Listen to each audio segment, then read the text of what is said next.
Hello friends, welcome back to my channel Language and Life Skills. I'm Matthew Attukanil.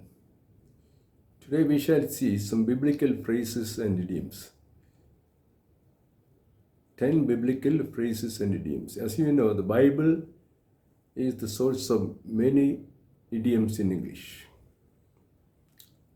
They arise both from the Old Testament and the New Testament. Let's see some 10 of them this morning. The first is pandemonium. Pandemonium. This is from the Old Testament. When Lucifer and his angels rebelled against God, they are defeated by Michael and his supporters, and the devils were thrown down to hell, a place of extreme suffering and pain. There they held a meeting. Of course, the meeting of devils will be all noisy and full of confusion. That is the meaning of pandemonium, which means all the devils are here. Someday we also have pandemoniums in the parliament or legislative assemblies, where the legislators break all rules and all decorum and behave as they like. So we say there was pandemonium in the legislature. Next one is a doubting Thomas. Thomas was one of the apostles. When Jesus appeared to the other apostles after his resurrection, Thomas was not there. And when they reported to him about it, Thomas refused to believe. And he said, unless I see him personally and put my finger in his wounds, I will not believe. So a person who does not accept the testimony of others is called a doubting Thomas. Next, eat the forbidden fruit. The Garden of Eden in the earthly paradise, Adam and Eve were allowed to enjoy all the fruits, all the trees in the garden except one tree. This was called the forbidden tree or the forbidden fruit. But at the prompting of Satan, they disobeyed God and ate that fruit. So a person who disobeys the commandments, disobeys rules, is one who likes to eat the forbidden fruit. So doing something that is forbidden is eating the forbidden fruit.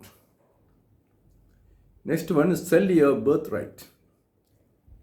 The Old Testament, Esau and Jacob were brothers. Esau was the firstborn and therefore the legal heir to all property.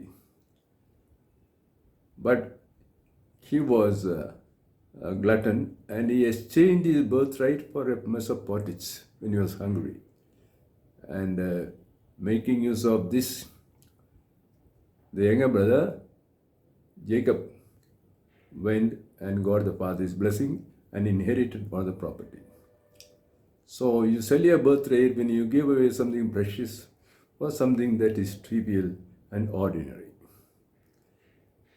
Next one, Eyeless in Gaza. You have heard of Samson the champion of the Israelites, this very, very strong man.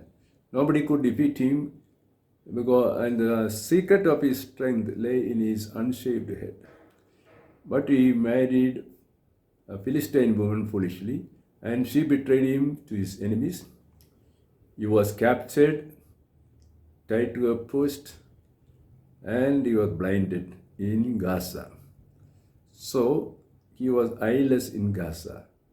So you are eyeless in Gaza if you suffer the tragic results of your own foolishness. The next one is kill the fatted calf. This is from the parable of the prodigal son.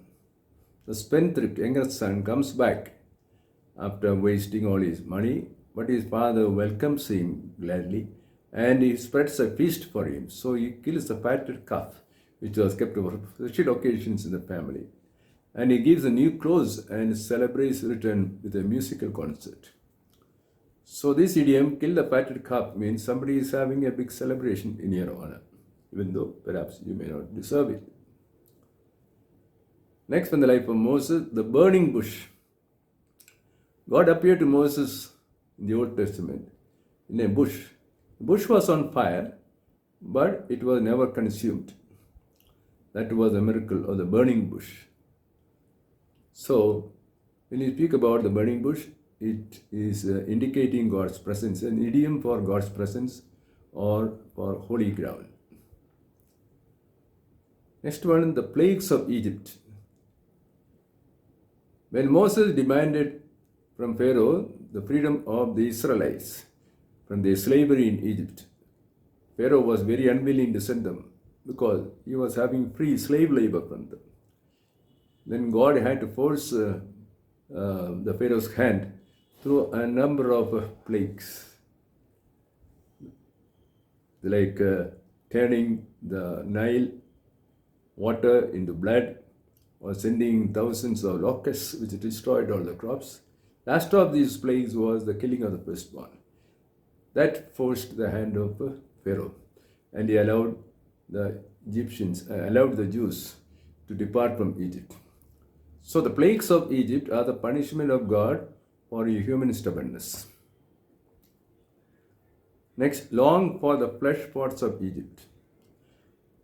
Once the Israelites left Egypt, slavery, and were marching to the promised land, they had to pass through the desert.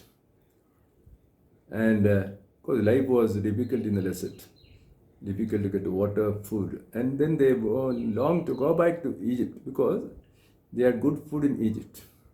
So they were blaming Moses and asking him to take them back.